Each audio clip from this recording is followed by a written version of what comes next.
Bueno, buenas noches a todos. Vamos a comenzar con nuestra clase del día de hoy. El día de hoy tenemos el libro de Judith. Vamos a ver y revisar un poquito los aspectos generales del libro de Judith. Es un libro que, como vimos también la clase anterior con el libro de Tobías, también pertenece a este grupo de los llamados deuterocanónicos. ¿Qué significaba deuterocanónico? Deutero, segundo, canon, como que pertenecen a un segundo canon. Podríamos definirlo así, como el grupo de libros que la Iglesia Católica considera como inspirados, pero que en algún punto se llegó a dudar de su inspiración. Eh, Obviamente dentro del canon judío y el canon protestante no se encuentra el libro de Judith, pero en la Iglesia Católica pues sí. Aunque al principio algunos autores o autoridades dudaban de que formara parte del canon, pero ya después fue aceptado. Entonces pertenece a este grupo de los deuterocanónicos. El libro de Judith, bueno, resalta el valor de una mujer que se va a enfrentar a uno de sus enemigos o de sus oponentes.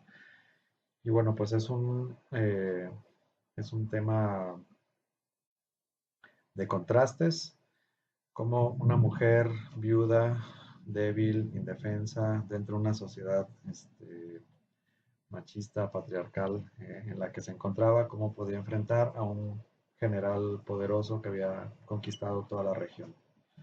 Entonces va a ser un poco de contrastes. Hay muchos paralelismos, por ejemplo, con David y Goliat, ¿no? Como un jovencito, este, todo flaquito, se va a enfrentar a Goliat, un guerrero de casi, bueno, más de 2 metros de altura, eh, con mucha fuerza y guerrero de muchas batallas, como un jovencito lo va a enfrentar y lo derrota, ¿no? Entonces, bueno, tiene ciertos paralelismos tanto en casos de hombres, como en el caso de David, pero también de casos de varias mujeres eh, que van a realizar pues esta labor heroica, ¿no? Son heroínas, son mujeres muy piadosas, con mucha sabiduría, con mucha fe, son mujeres de oración y que en medio de las circunstancias históricas entienden que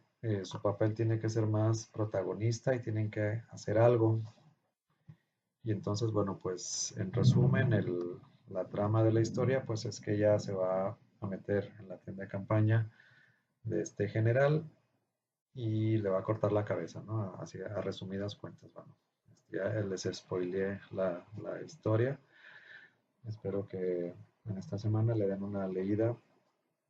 Eh, y bueno, pues tiene varios pasajes paralelos, ¿no? Ahorita decíamos de Goliat, pero también hay otros.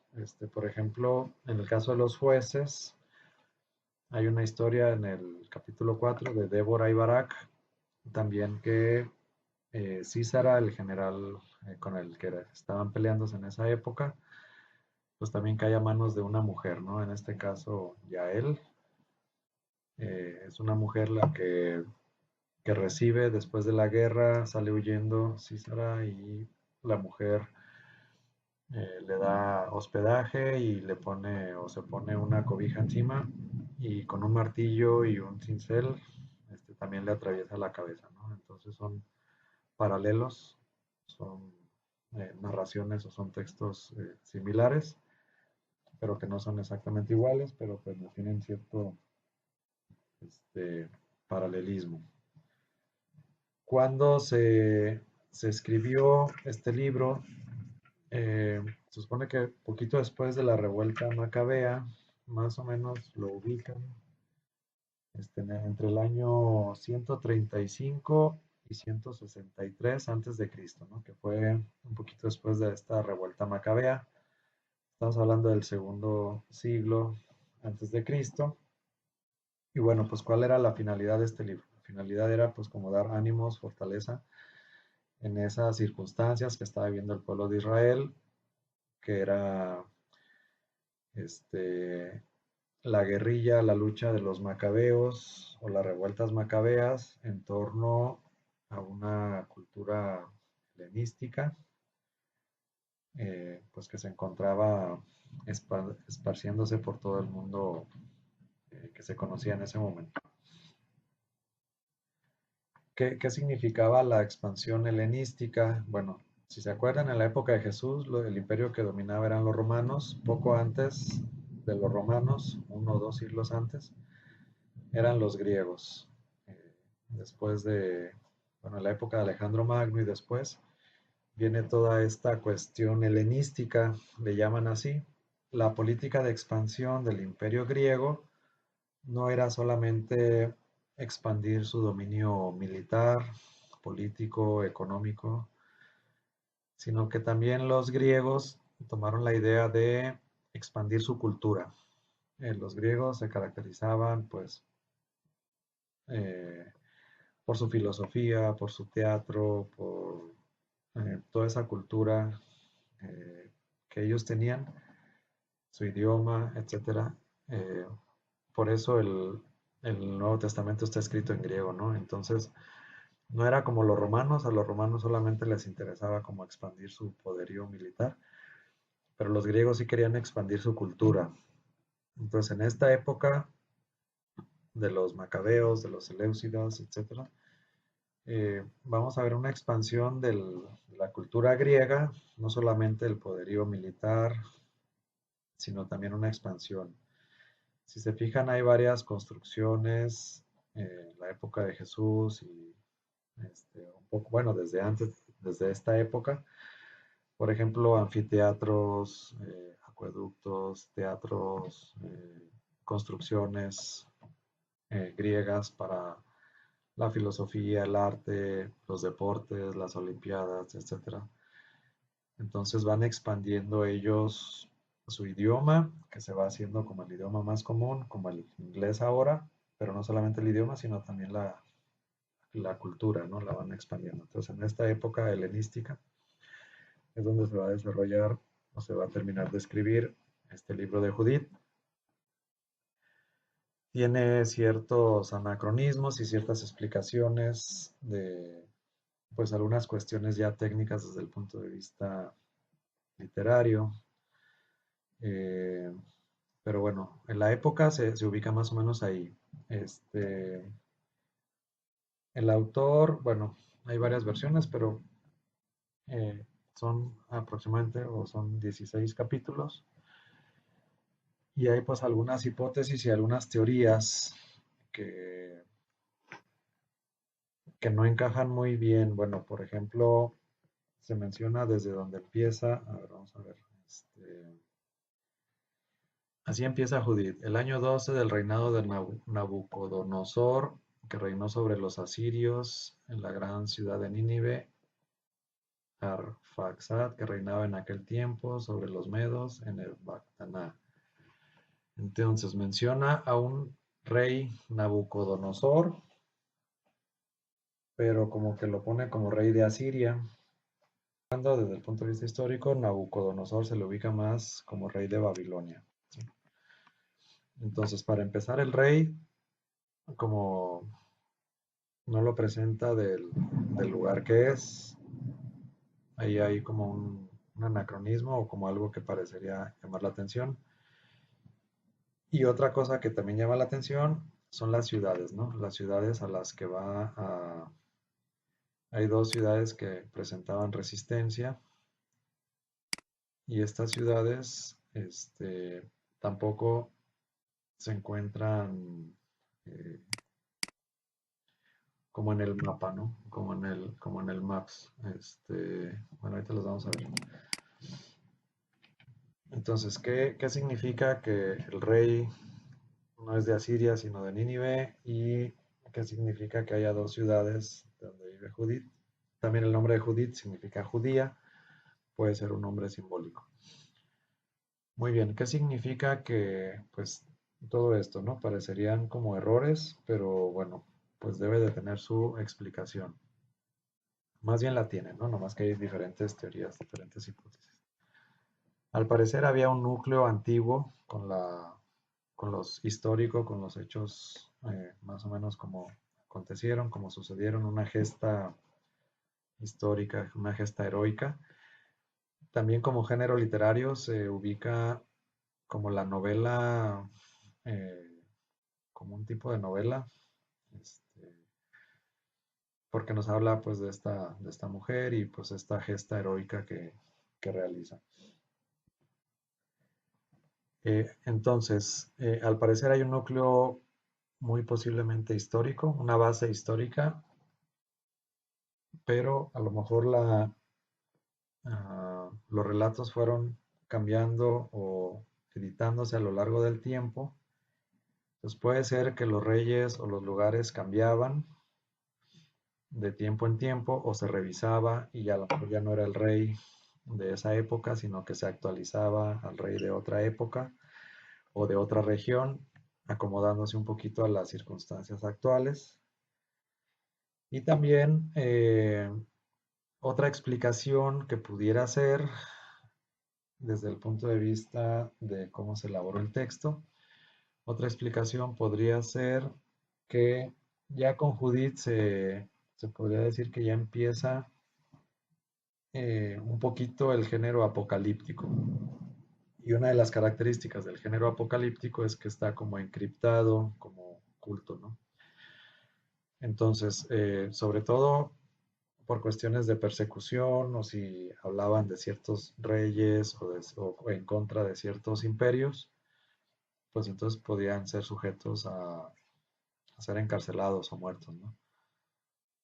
Por ejemplo, el Apocalipsis en la época romana, pues a lo mejor no hablaban directamente en contra de Roma, etcétera. Lo hacían de una manera velada, una manera como con otro género para que si lo leían ellos, pues no iban a entender nada, no iban a saber exactamente a quién se estaba refiriendo, ¿no? Entonces, puede ser que estas dos ciudades y puede ser que este rey, puede ser que está escrito como de una manera velada, ¿no? Como que tenían como un seudónimo, como que ponían este nombre, pero posiblemente se estaban refiriendo a otra persona, a otro rey, a otra ciudad, como para que fuera de una manera, una forma velada, de tal manera que podían defenderse o podían encriptar un poquito su mensaje, que ellos podían saber de quién estaban hablando, pero que si el enemigo o el imperio los leía, no podían saber exactamente de quién estaban hablando.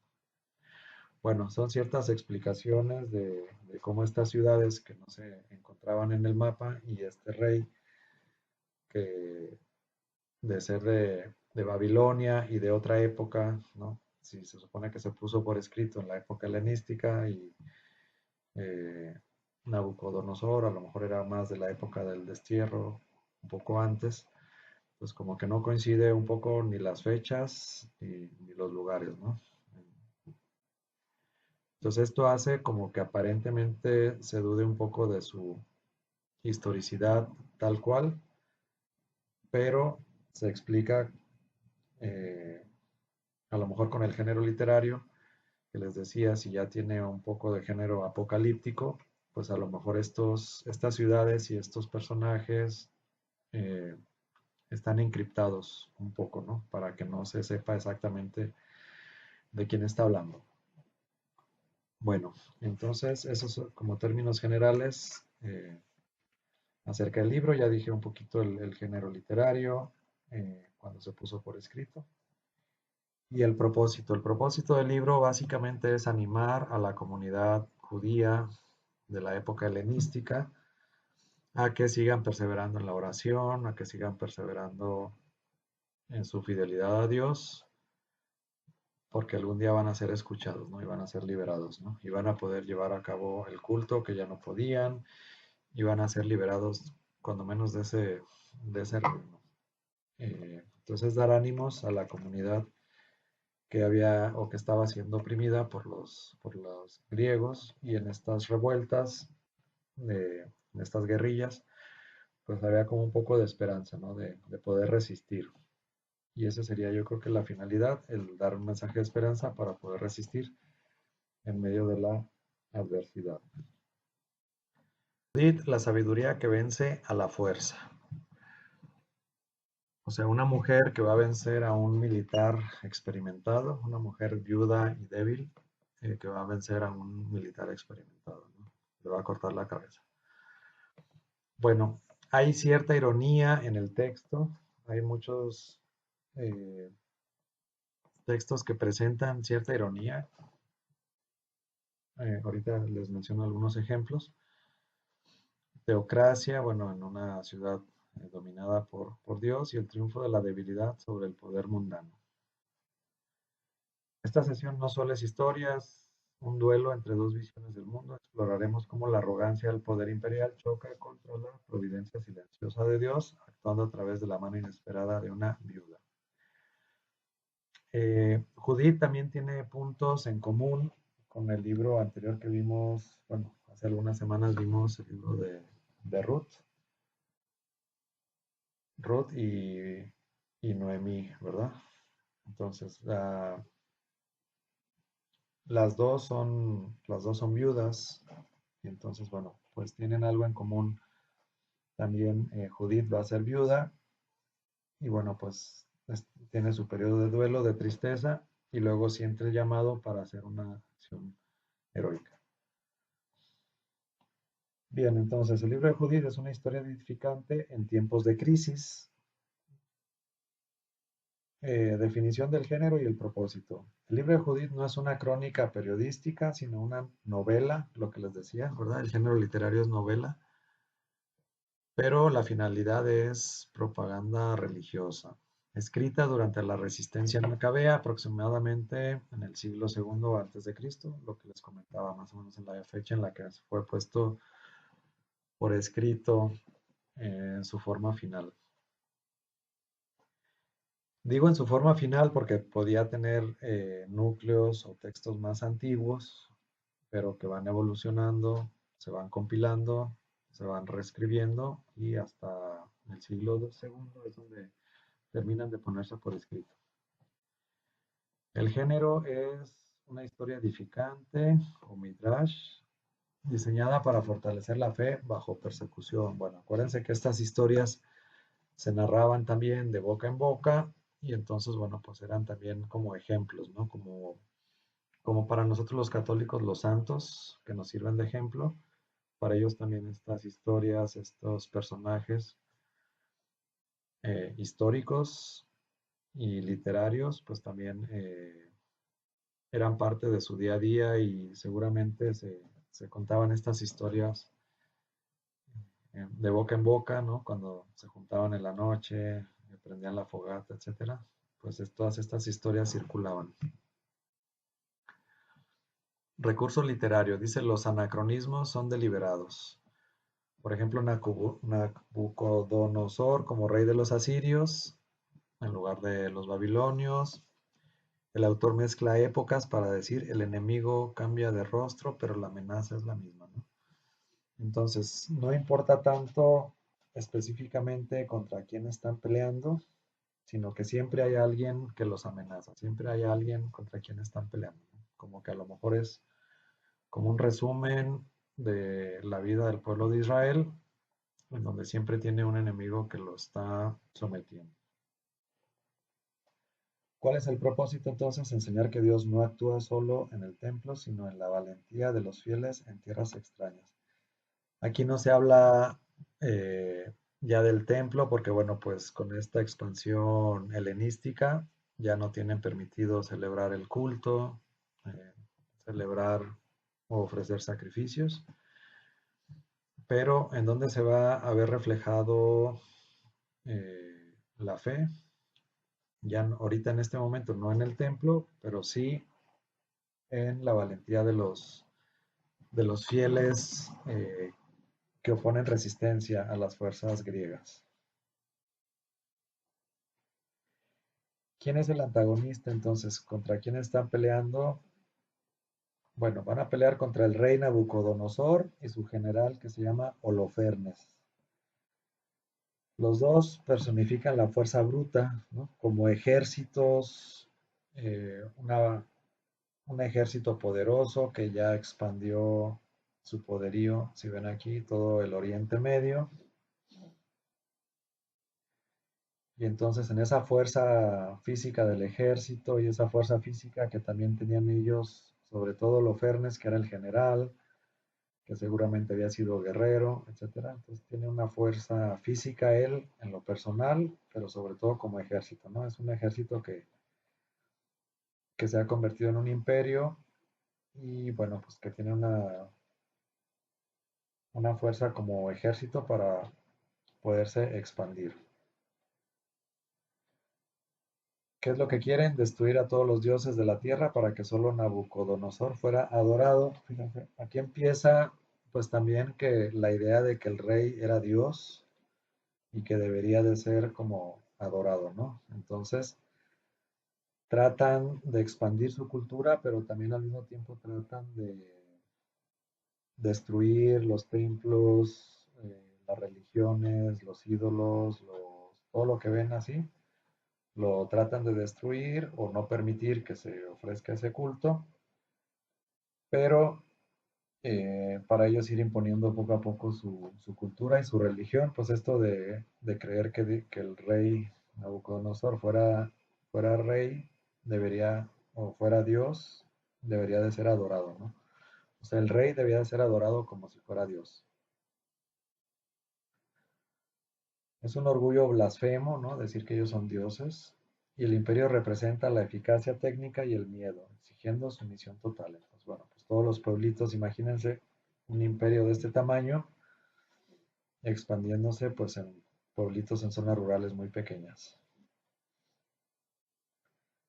La trampa de la desesperación poniendo plazos a Dios. Bueno, en la ciudad sitiada de Betulia, este es el nombre de una de las ciudades, ahí es donde vive Judith.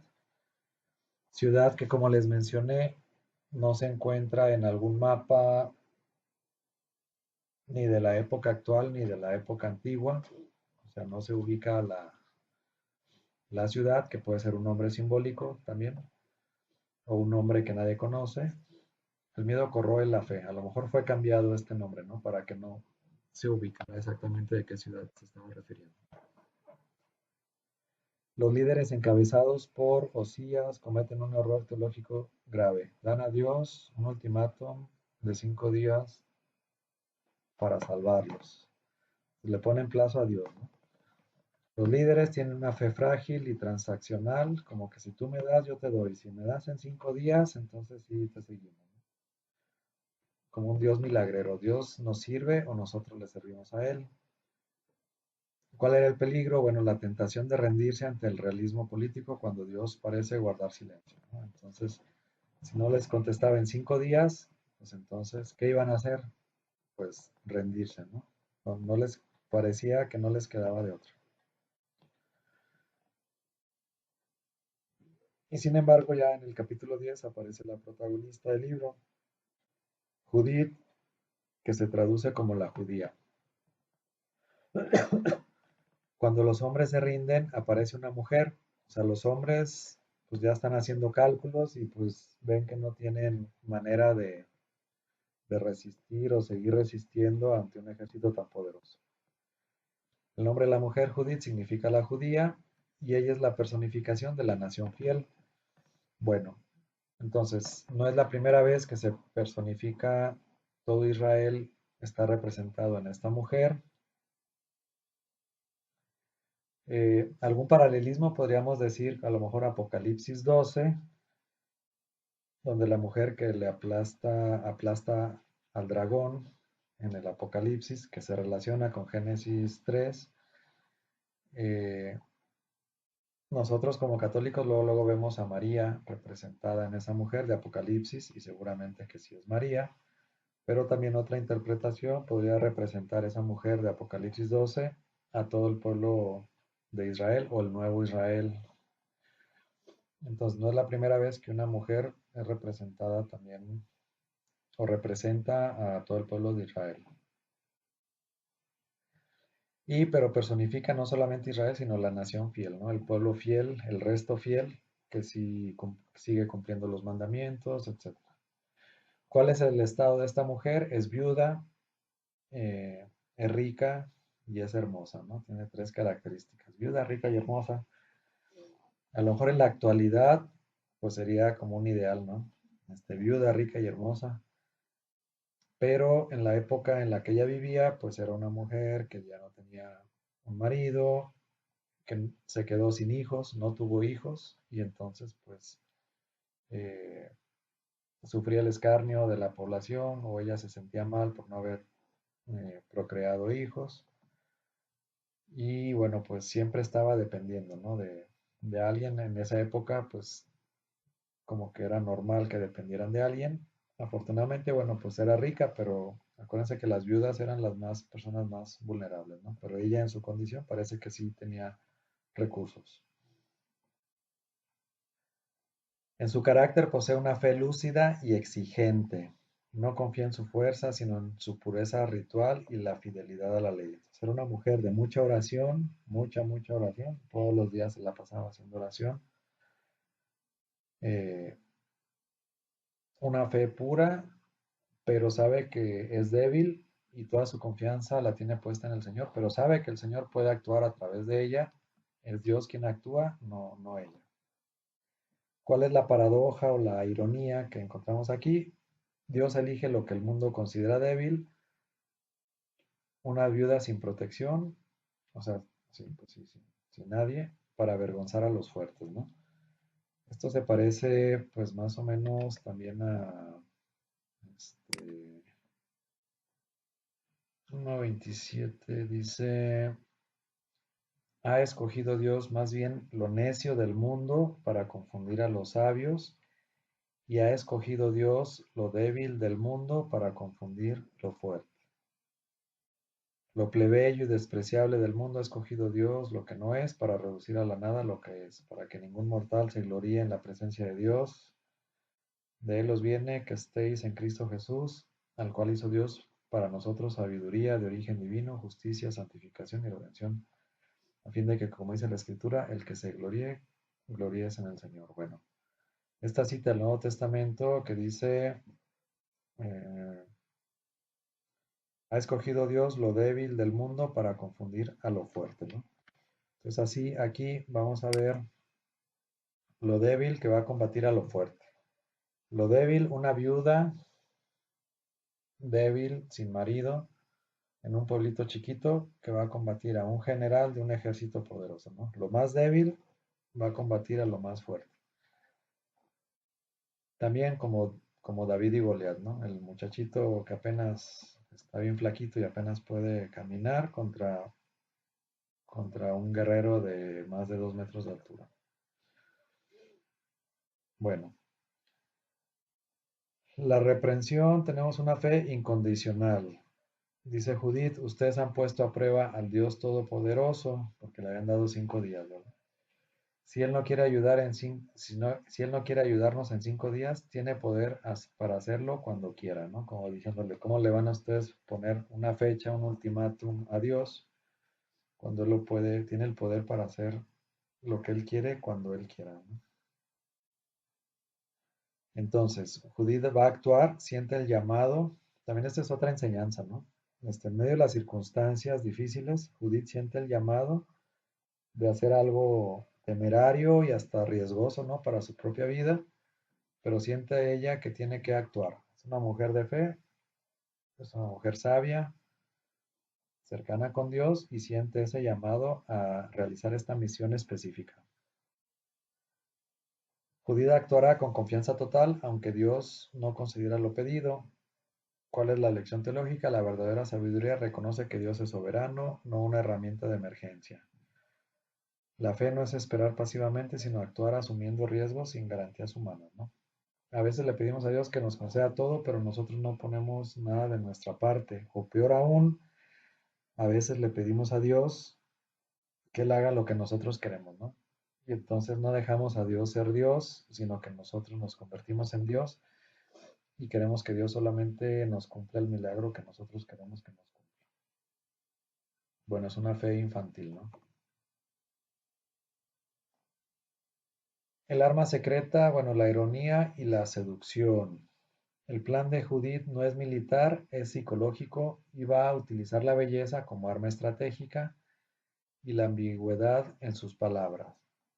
Bueno, entonces Judith, para llevar a cabo su plan, se va a embellecer, deja un poco el luto porque era viuda, se viste con sus mejores ropas, se arregla como mejor puede y bueno, para realizar el plan de Dios.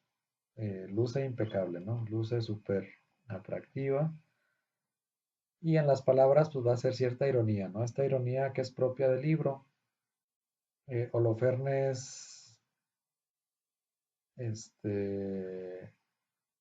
bueno,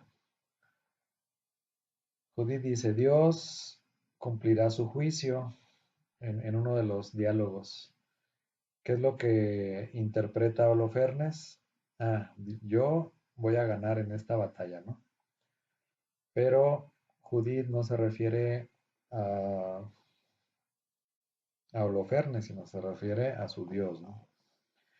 Entonces, bueno, ¿cuál va a ser el plan de Judith? Me imagino que si ya leyeron el libro, bueno, saben, sale huyendo de esta ciudad donde ella vivía, se rinde, se entrega a los enemigos y bueno, pues como está muy bien arreglada, muy atractiva, dice que quiere decirle a Holofernes los lugares por donde puede atacar, etcétera.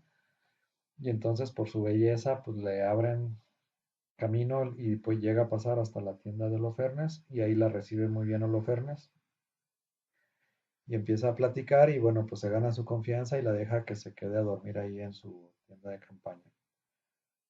Aquí en este aspecto también tiene un punto de contacto, no sé si se acuerdan, con Ruth y Boz, que también se acuesta a los pies de Boz, pero no tienen relaciones ni nada, simplemente se acuesta como un signo que lo vimos en su momento. Acá también ella no permite, y de hecho todos los días sale a hacer oración, y bueno, no deja que Holofernes la tome como mujer, ¿no? Pero ella está esperando el momento exacto para poderlo matar. Bueno, tenemos entonces a Judith que se encuentra en la boca del lobo. Dice fidelidad en tierra hostil. Se encuentra en la boca del lobo, ¿no? Está en la tienda de campaña de Holofernes, el mero general, y ahí pues tiene banquetes, vino, toda esa comida. Sin embargo, Judith lleva a su sierva y ellas habían preparado comida de la que ellas comían, entonces le ofrecen comida y dice, no, no te preocupes, yo traigo de mi comida y prefiere no contaminarse con comida impura o con impurezas de acuerdo a su religión, pero ella, aún que está haciendo su plan, se mantiene firme en comer solamente lo que, pues como pan y agua y lo que ella podía comer para no contaminarse de lo comida que tenían, que no podían comer ellos. Entonces ella, hay una pureza ritual, ella se niega a comer la comida del rey, una resistencia cultural y oración. Ella sale cada noche al valle a orar, manifestando su línea directa con Dios. Entonces ella se sale a orar, Holofernes se da cuenta que es una mujer religiosa y todos los días sale a hacer oración y mantiene esta línea directa con Dios. Bueno, ¿cuál es el clímax de la trama? La teología de la debilidad.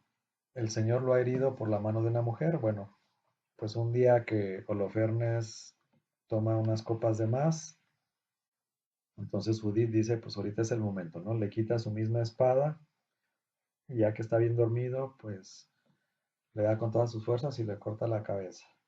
Entonces Holofernes, el hombre que quería ser Dios, yace borracho e impotente. Judith, la viuda, toma su propia espada. Ironía divina. El poder militar colapsa por su propio exceso, embriaguez y lujuria, y la debilidad, una mujer sola, se convierte en el instrumento de la justicia divina. El efecto de la victoria, ¿cuál va a ser el efecto de la victoria? Entonces la va a haber una conversión no solamente de su ciudad, los que la conocían, sino también hay otras naciones, otras personas de otras naciones que al darse cuenta de este acto heroico, pues se van a convertir, ¿no? Este es el caso de Agior, era un líder amonita, ¿no? Que era un pueblo vecino que se convierte, ¿no? Agior, un pagano, reconoce al Dios de Israel al ver la derrota del tirano. Rompe la barrera étnica, se circuncida y se une al pueblo, un rasgo universalista, ¿no? Entonces, bueno, se convierte al Señor en esa época. Y el contraste, mientras el general poderoso muere, el extranjero débil encuentra la salvación. ¿Cuáles ecos bíblicos o cuáles puntos de contacto tenemos de este relato con otros relatos? Dice una nueva Yael, un nuevo David. El autor teje su historia usando los hilos de los grandes héroes del pasado. Vemos un poquito cómo David, bueno, esa historia la conocemos todos, ¿no? Cómo venció a Goliat con una honda y acá ella vence a Holofernes con su propia espada. Y también tenemos Débora y Yael, están en el mismo relato de los jueces. Débora, ella es una madre en Israel que juzga y lidera y sin embargo hace que el general Císara caiga en su tienda. Vamos a ver un poquito porque esta yo creo que es la historia más parecida porque también aquí es una mujer. Yael, me gustaría que fuéramos a la Biblia y veamos un poquito en Jueces 4, una historia paralela, ¿no?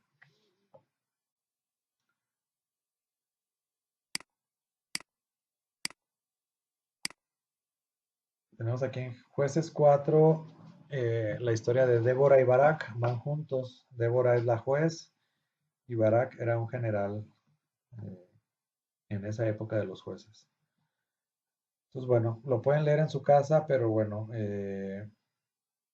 acuérdense que los jueces tenemos este ciclo de pecado, castigo, etcétera.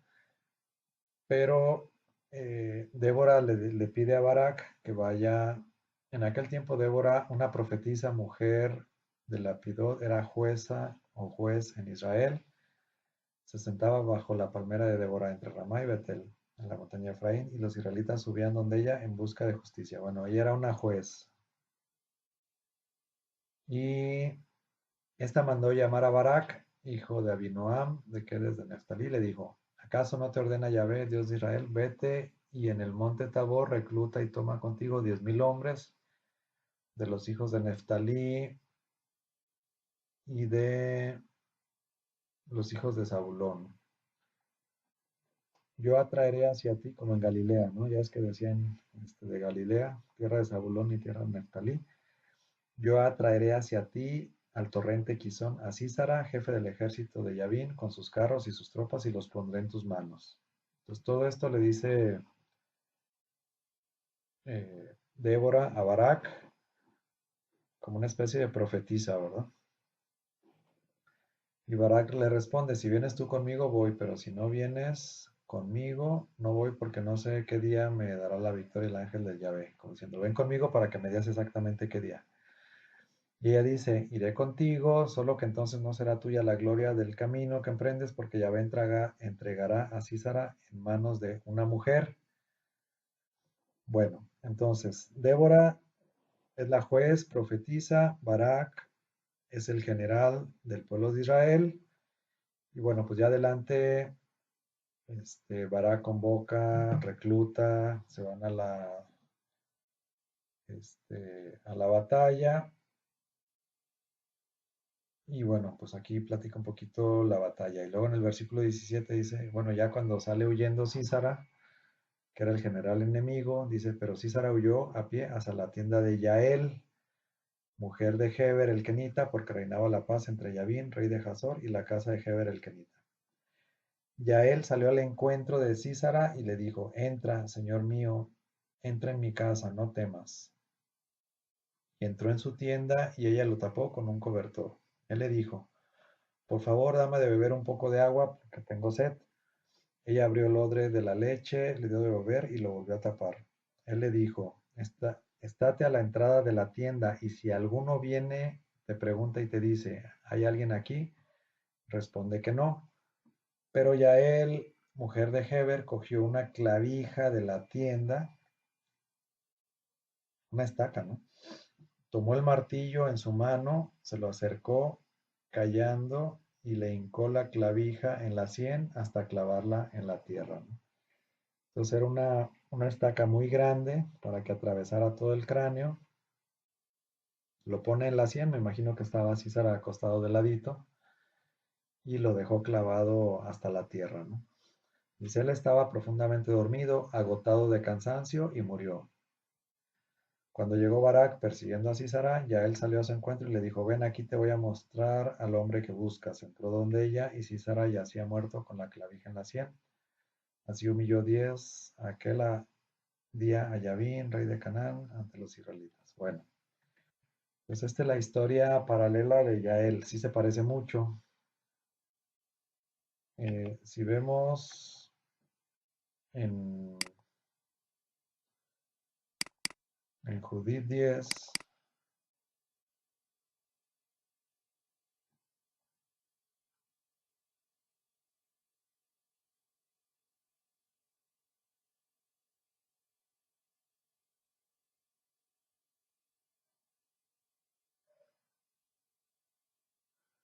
bueno, aquí en el 10 en adelante, este,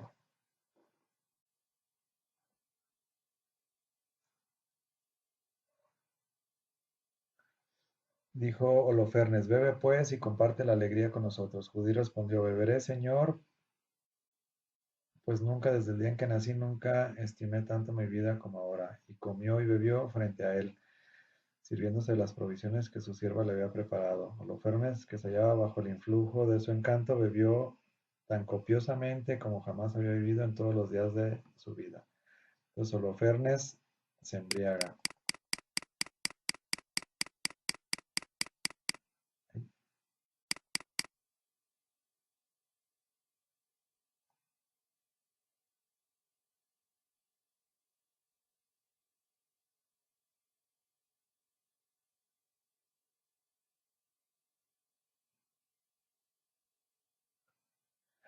Después en el 13, cuando se hizo tarde, sus oficiales se apresuraron a retirarse, etcétera. Todos habían retirado. Nadie quedó en el dormitorio. Judith, puesta de pie junto al lecho, dijo en su corazón, oh Señor Dios de toda fuerza, pon los ojos en esta hora a la empresa que mis manos para exaltación de Jerusalén. Es la ocasión de esforzarse por tu heredad y hacer que mis decisiones sean la ruina de los enemigos que se alzan contra nosotros. Avanzó después hacia la columna del lecho que estaba junto a la cabeza de Holofernes, tomó de allí su cimitarra y acercándose al lecho agarró la cabeza de Holofernes por los cabellos y dijo, dame fortaleza, Dios de Israel, en este momento. Y con todas sus fuerzas le descargó 2 golpes sobre el cuello y le cortó la cabeza. Después hizo rodar el tronco fuera del lecho, arrancó las colgaduras de las columnas y saliendo entregó la cabeza de Holofernes a su sierva, que la metió en la alforja de las provisiones. Luego salieron las dos juntas a hacer oración como de ordinario. Atravesaron el campamento, contornearon el barranco, subieron por el monte de Betulia y se presentaron ante las puertas de la ciudad. Bueno, básicamente es lo que pasó, ¿no? Lo, lo encuentra borracho y en ese momento ella dice, pues ahorita es el momento de actuar. Y entonces, bueno, pues lo agarra de los cabellos y le da 2 espadazos y lo degolla, le corta la cabeza y se la lleva en la alforja que traía la sierva. Bueno, es lo que va a suceder.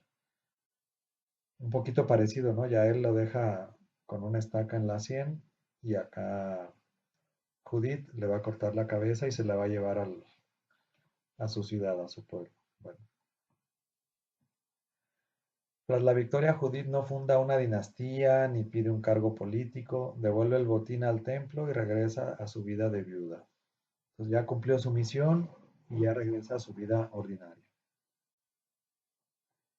Judith rechaza la tentación del poder, una enseñanza, ¿no? Pudiendo, bueno, habiendo sido la heroína, pudo haber querido aspirar al poder, sin embargo lo rechaza. Su liderazgo fue funcional para una misión, no para la exaltación propia, y reconoce que Dios es el único rey verdadero de Israel. Lectura cristiana: Judith como prefiguración de María.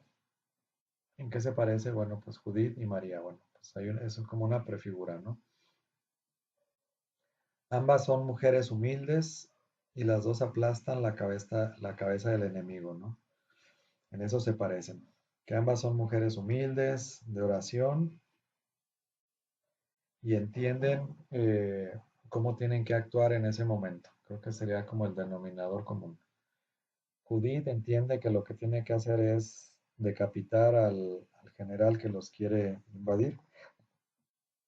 Y en cambio, María, lo que les decía, es quien aplasta la cabeza del enemigo.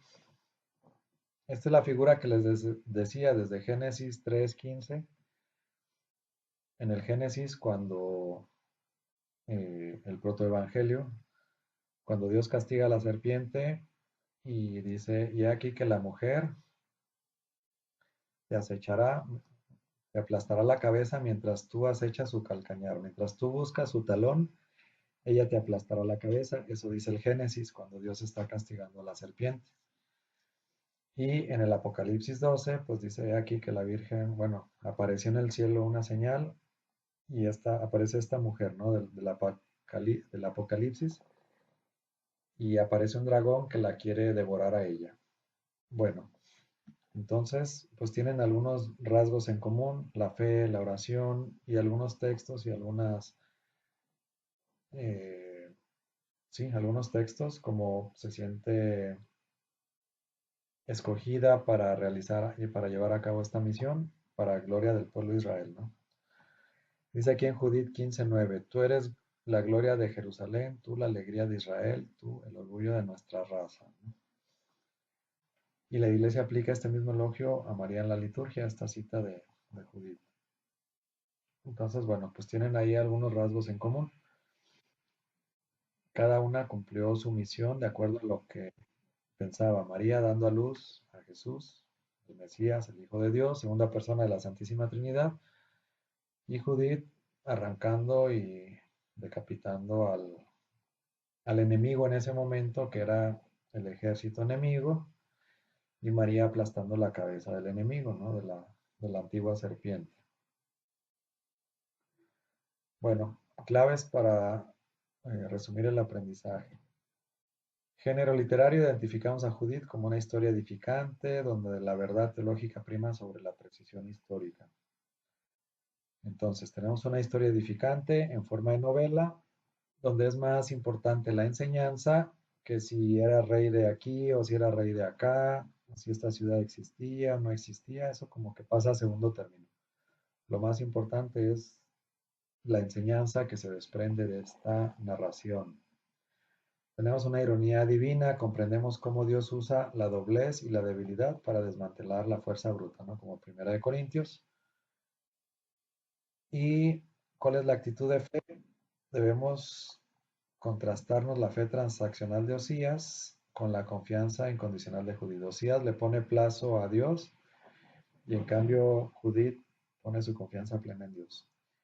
¿Cuál es el rol de la mujer? Entonces valoramos el protagonismo femenino como instrumento privilegiado de la salvación divina, ¿no? El rol de la mujer con ciertas mujeres clave. Conclusión, Dios no necesita milagros, nos necesita a nosotros. La historia de Judith nos enseña que la fe no es esperar pasivamente a que Dios actúe mágicamente. La providencia actúa a través de nuestra valentía, nuestra sabiduría y nuestra disposición a arriesgarlo todo.